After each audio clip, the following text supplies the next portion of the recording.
Semua orang tahu APBD DKI itu per tahunnya 90 triliun. Kaya nggak? Kaya banget. Tapi jangan salah loh, pendapatan daerah Jakarta itu sering bocor. Emang dari seluruh daerah nih ya, yang namanya PAD udah pasti bocornya banyak. Jakarta pun termasuk. Pendapatan daerah itu macam-macam. Ada reklame, ada restoran, ada hotel, ada parkir. Jangan lupa nih parkir juga nih. Nah ini semuanya bocor. Oh satu lagi tuh ada pajak kendaraan juga. Nah bocor-bocor ini biasanya nih ya biasalah bandit-bandit itu kan banyak di negeri ini gitu loh. Ada bandit yang merupakan dia oknum pegawai daerah, ada bandit yang merupakan dia preman, macam-macam. Contoh nih kalau kita ngomongin parkir nih, ini paling umum nih. Kalau parkir liar udah pasti bocor, karena kan semuanya nggak ada yang masuk ke daerah, semuanya buat preman sama oknum-oknum. Tapi parkir resmi pun bahkan itu bocornya juga ada. Nah lu tahu nggak nih berapa potensi pendapatan dari parkir buat daerah Jakarta? Ini menurut Pansus Perparkiran ya, diasumsikan terdapat 500 titik parkir di setiap kelurahan di Jakarta. Jadi 500 dikali 267 tuh. Dengan rata-rata diasumsikan per titiknya itu dapat pendapatan Rp30.000 per hari. Asumsikan. Ya 30.000 tuh asumsi yang cukup rendah lah. Kita anggap bener ya. Nah berarti dengan penghitungan kayak begitu, potensi pendapatan parkir di Jakarta ini per tahunnya harusnya adalah 1,46 triliun rupiah tuh. Gede banget. Tapi kenyataannya gimana? Kenyataannya di Jakarta ini realisasi setoran parkir hanya 100 miliaran doang. Di tahun 2024 kemarin tuh 167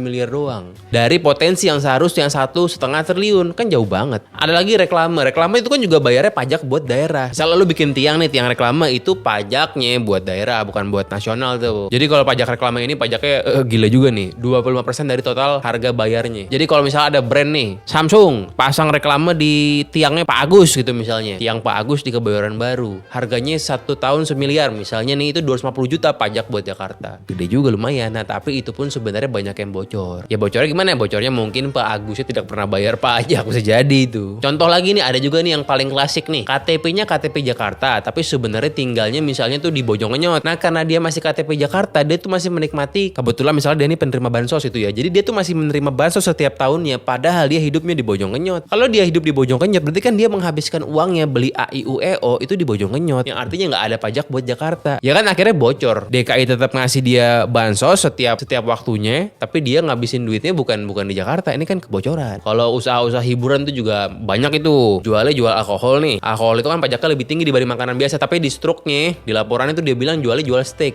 Padahal mah jual alkohol. Itu bocor juga karena red steak sama alkohol tuh beda tuh pajaknya. Abang ngapain ngurusin pendapatan daerah pajak?